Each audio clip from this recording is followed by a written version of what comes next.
Hey guys, Michael from Copper vs Glass, and today we have the top 5 games for July of 2020. So first up we have Aqua Virus.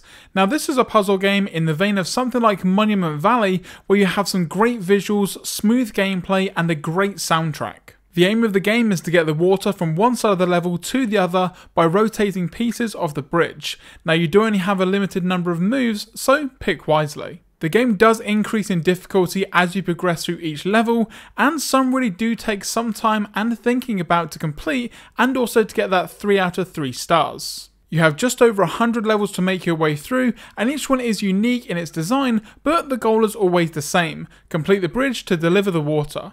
Aqua Virus is available for free and will be linked in the description below, along with all other games in this video.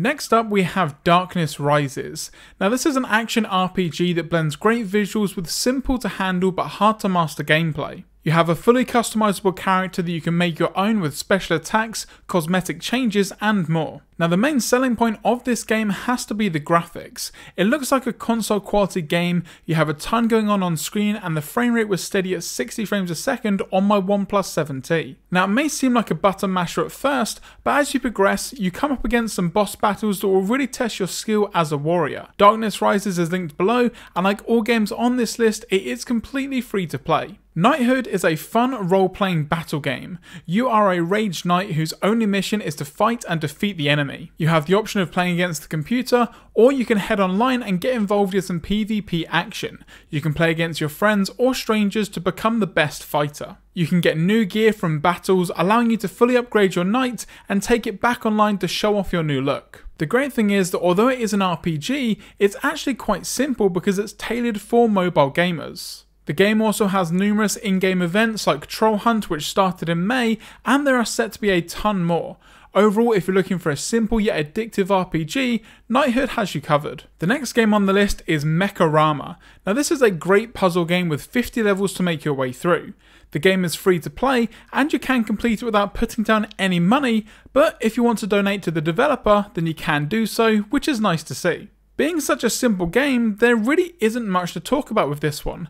That's not necessarily a bad thing, as the gameplay is simple but fun, the graphics are nice but not groundbreaking, and overall the gameplay is smooth and solid. If you're looking for a simple but very addictive puzzle game, then Mecca Rama is definitely for you. And lastly, we're heading back to the 80s with this retro racing game, Super Arcade Racing. You have a 2D top-down view and it looks great. The pixel art style really plays well with the gameplay and overall vibe of the game. You have just over 80 levels to make your way through, and over those levels you can unlock new parts for your car and then head into the garage to make all of the upgrades that you may need. There is also a very simple story to go along with the single player. Now I didn't really care much for that part of the game, but it can take a back seat if all you want to do is race and win. You have different areas to race, from city blocks, deserts and forests, just to name a few.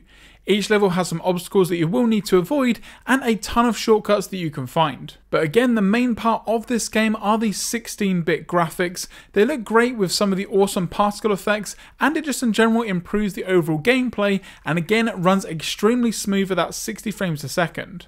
And that's going to do it guys for the top 5 games of July 2020. If you've got any recommendations for future videos, let me know in the comments below, and if you enjoyed this video, be sure to leave a thumbs up. If you've got any other questions or comments, let me know in the comments below or on Twitter at Copper vs Glass, and if you're not subscribed, now is a great time to do so, and once you've hit that subscribe button, turn on that notification bell so you're notified anytime that I post a new video here on the channel. I'm Michael from Copper vs Glass. Thanks very much for watching, and I will catch you guys in the next video.